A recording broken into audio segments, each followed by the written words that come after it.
مينا ماهر المذيع في قناة الزمالك أو المذيع بتاع البرنامج الرئيسي في قناة الزمالك طالع بيتكلم مع طفل عن بطولات أفريقيا، فبيقول له بطولات أفريقيا مين أكتر معاه بطولات أفريقيا ومش عارف إيه، صن داونز والوداد والترجي والزمالك وبتاع، فبيتكلموا عن دوري أبطال أفريقيا. بقول لك إيه، ما تيجي نشوف الفيديو وبعد كده نعقب. أنا بتكلم على صن داونز وداد ترجي. حلو تمام. شوف مين أكتر بطولات قارية ما بين الوداد وصن داونز والزمالك والترجي. هل هو قال واختار لي قارية؟ واحد. إيه؟ قال افريقيا. يعني إيه افريقيا زي الشامبيونز ليج يعني إيه بالظبط. أفريقيا؟ يعني إيه يعني واخد افريقيا. خلاص ما تلغي الكونفدرالية والغي السوبر أفريقي اللي أنا ايه باخد منك 4 الكونفدرالية مليون دي دولار. بتاعت التالت والرابع؟ طب مش عارف تاخدها ليه؟ خدتها مرة واحدة. عشان انا ما باخدش التالت والرابع في ولما لعبتها الدوري. ما خدتهاش. عشان يعني انت أنا- واخد اول مرة واخدها ساعة عماد متعب لما جاب جول في الآخر. ايوه ماشي، انتوا بقالكوا كام انت سنه لما بتاخد ثلاث ورقة في الدوري بيتلغي.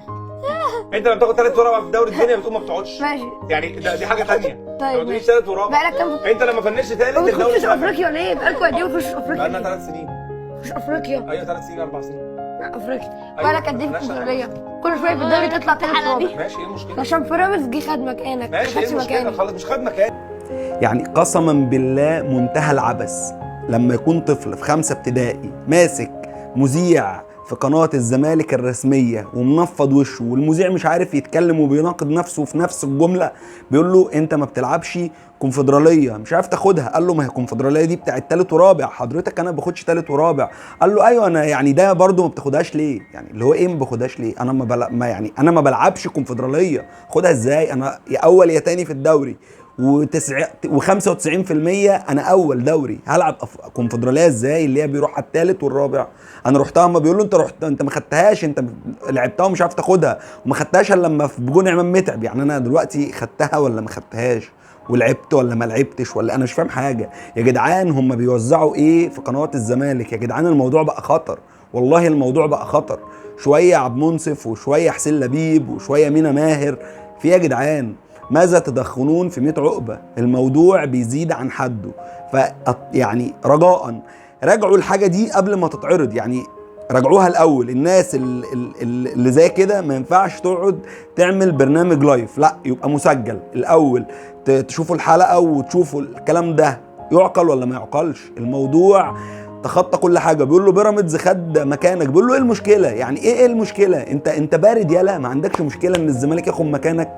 يعني انا يعني كاهلاوي ما واحد يجي يقول لي الزمالك بيراميدز خد مكانك، لا هقول له تعالى حبيبي، خد مكاني ازاي؟ هي الكوره في مصر كانت عباره عن ايه؟ كانت عباره عن اهلي وزمالك. حلو، مين اللي بيلعب في افريقيا من مصر؟ اهلي وزمالك. حضرتك بقالك 4 سنين مش عارف تلعب افريقيا، مش عارف تلعب دوري ابطال افريقيا. ليه؟ لان بيراميدز خد مكانك، بيراميدز هو اللي بيشارك افريقيا. هيجي واحد دلوقتي من القطيع، من عارف انت الناس الايه، الجهابذه، الناس العباقره، يقول لك لا تعالى ده بيراميدز خد مكانك، خد افريقيا. طب هو انا كنادي اهلي مطالب اخد افريقيا كل سنه؟ اكيد لا، يعني اكيد لا، مفيش نادي بياخد البطوله كل سنه.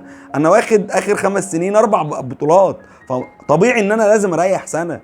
ده طبيعي، سواء بقى بيراميدز، الوداد، سواء الترجي، اي حد، ده طبيعي. انما مش طبيعي ان انا اخد افريقيا كل سنه. طب هيجي يقول لي بقى ايه، نفس الجهبذ نفس العبقري هيجي يقول لي طب هو مين لعب نهائي الكاس قدام الزمالك؟ هقول لك بيراميدز، لان انا اصلا اوريدي ما شاركتش في الكاس، يعني انا اصلا ما شاركتش في البطوله. ده تبقى عيب على بيراميدز لو ما وصلش النهائي، ده الطبيعي.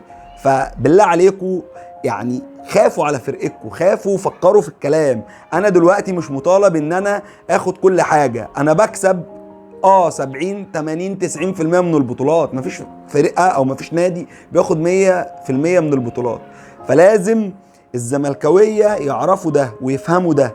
طيب هتيجي تقول لي بقى ايه المشكله ان بيراميدز ياخد مكاني؟ لا دي بالنسبه لك انت مش مشكله، انت حر، انت حر في فرقتك وحر في ناديك. انما بالنسبه لي لا، دي مشكله ومشكله كبيره. عايز اقول لك ان 80% او 70% من الزملكاويه هيشجعوا بيراميدز وبيشجعوا بيراميدز. وعايز اقول لك ان كمان 2 3 مش هيبقى فيه زمالك، هيبقى فيه بيراميدز. يعني الزمالك هيوصل لمرحله الاسماعيلي دلوقتي. خد يا عم الكلمتين مني وارميهم في البحر، وبعد 2 3 نتقابل. الزمالك لو العقليه دي فضلت هي اللي مسيطره على النادي، وفضلت هي العقليه دي اللي مسيطره على تفكير الجمهور، مش هيبقى في زمالك. جمهور الزمالك هيتحول لجمهور بيراميدز.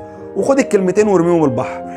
عايز اصدمك في حاجه، القيمه السوقيه لنادي الزمالك للنادي كله بكل لاعيبته حوالي 11.5 مليون دولار.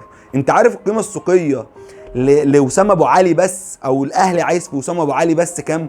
عايز فيه حوالي 10 ل 12 مليون دولار، يعني تقريبا قد نادي الزمالك كله، قد لعيبه الزمالك كله. ده مش مقياس، ولكن ده بيدل ان الموضوع الجاب بدأت تكبر، الفجوة بدأت توسع. فلازم نادي الزمالك او جمهور الزمالك او المسؤولين عن الزمالك يغيروا العقلية شوية. بحب اقول لك عزيزي ان من الاخر العمدة بيقدم محتوى فاخر. ما تنساش اللايك والاشتراك وتفعل زر الجرس عشان يوصلك كل جديد.